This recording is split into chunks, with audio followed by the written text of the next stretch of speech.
Welcome to Amanda's Book Corner. I'm Amanda, and this is my review of Portrait of a Scotsman by Evie Dunmore. Portrait of a Scotsman is the third book in Evie Dunmore's League of Extraordinary Women series. The series started with Bringing Down the Duke in 2019, and then last year it continued with A Rogue of One's Own. So I loved those first two books in the series. Bringing Down the Duke was actually the first historical romance I had ever read, and I loved it.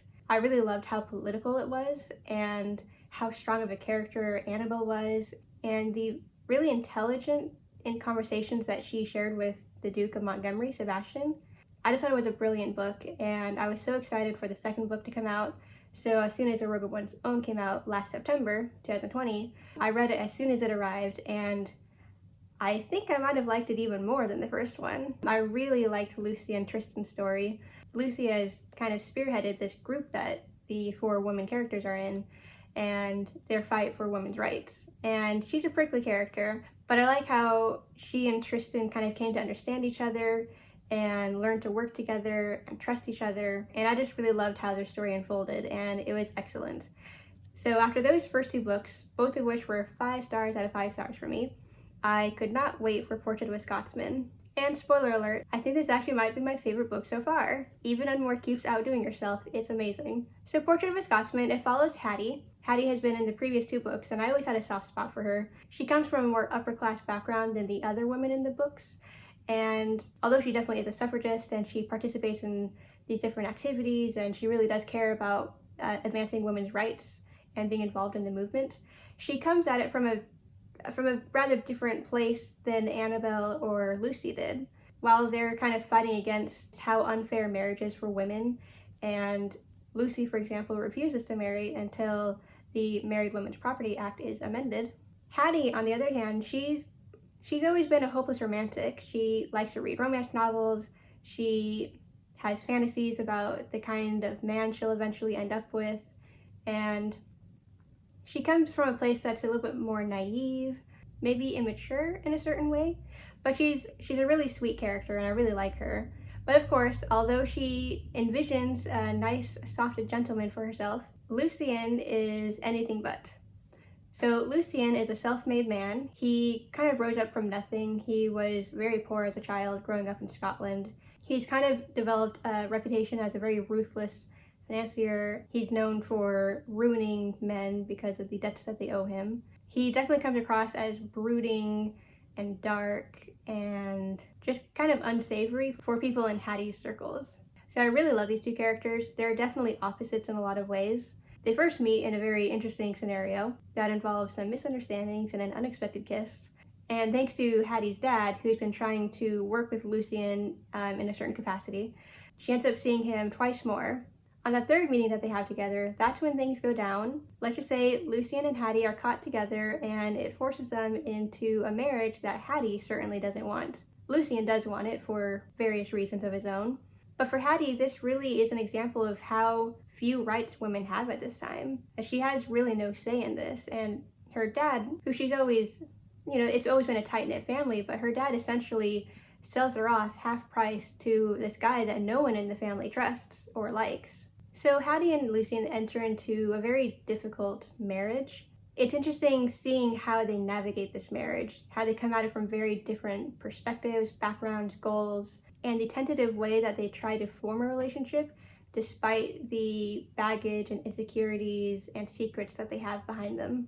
So there's a lot I love about Portrait of a Scotsman, and I don't even know where to start. One of the things that I really love right after they get married is the rather honest and vulnerable look we get at how nervous Hattie is on her wedding night. So this being 1880 and her being an upper-class woman, she knows virtually nothing about sex and what men and women do, and she's honestly pretty scared of it. And a certain book that her mom gives her does not make her feel any better, and a conversation with her older sister who is already married also does nothing to assuage her fears. So that very first night that they spend together, it really is an uncomfortable and awkward situation, and I really felt bad for Hattie.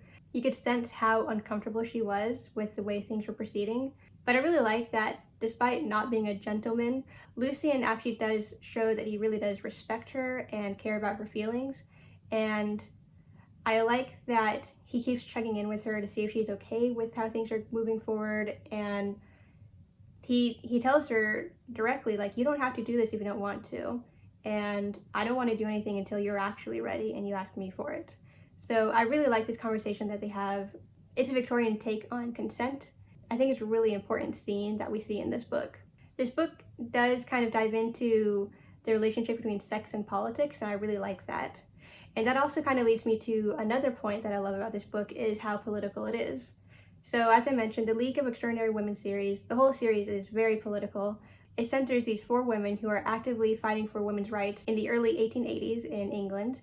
And while the first 2 books primarily focus on women's rights, and possibly more from a perspective of middle class and upper class women, I like that with Portrait of a Scotsman, it kind of dives into that intersection between women's rights and economic justice. Shortly after they get married, Hattie and Lucian go up to Scotland, to the lowlands. They spend a good amount of time in a mining town and working with miners in the area. And we get to know more of Lucian's own motivations and goals. We see Hattie starting to recognize her own privileges as a wealthy woman, and how few rights people that are lower class and working class have. I really like how she becomes more politically motivated and politically involved on her own without the influence of her friends in London. She really takes charge of her own initiative here, and I love seeing how she wants to help people who have less than her in a very real way. I also really like the conversations that she and Lucian have. As opposite as they might seem, they actually have a lot in common. I really like the political conversations they have and how they help shift each other's perspectives on a lot of things. I think they both have a lot to learn from each other, and I like that they both respect each other, they listen to each other, and they take what the other person says and reevaluate and readjust their own opinions based on this new information and this new perspective that they gain from the other person.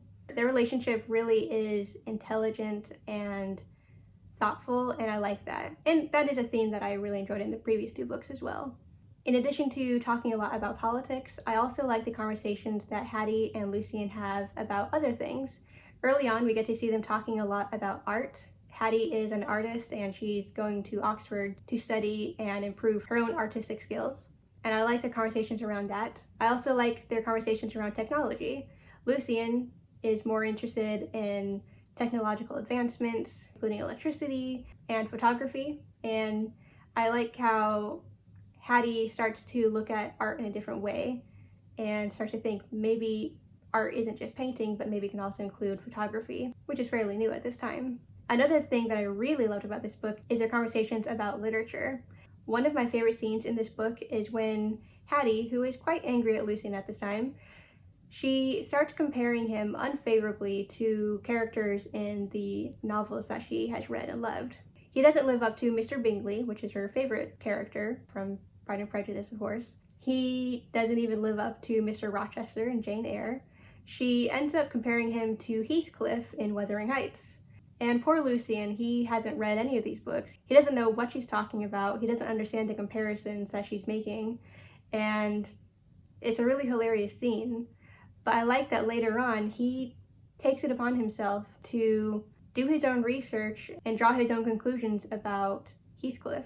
He ends up reading Wuthering Heights and saying that, first of all, Heathcliff is not the villain of the book, it's a different person. And second of all, he's nothing like Heathcliff for this and this reason. It's a really great scene. It's one of my favorite scenes in the whole book.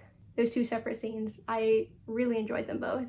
Also, I just feel proud when I actually know the references that they're making.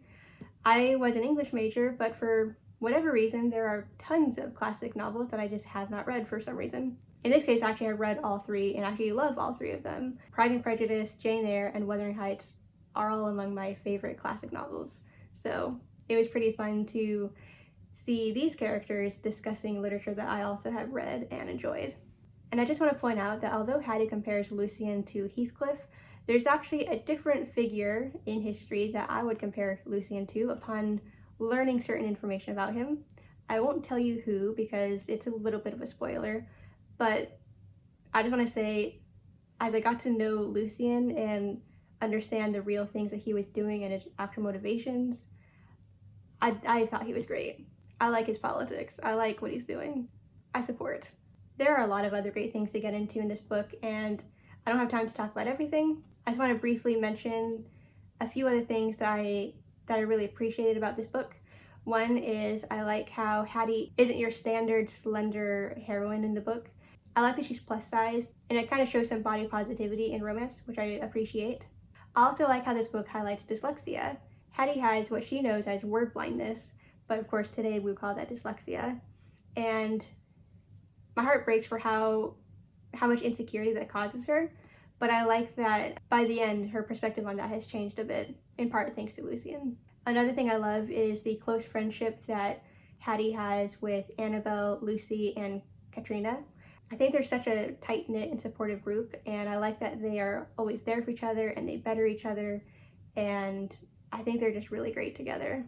And going off of that a little bit, in the epilogue, I really liked this one scene where you got to get just a glimpse of their different men together. I like seeing Sebastian, Tristan, and Lucian together, and I just imagine the three of them doing their part to amend the Married Women's Property Act. I really like to imagine them working together, helping our lady characters, and really supporting the cause and fighting for women's rights. I hope that's something that we'll see in the last book.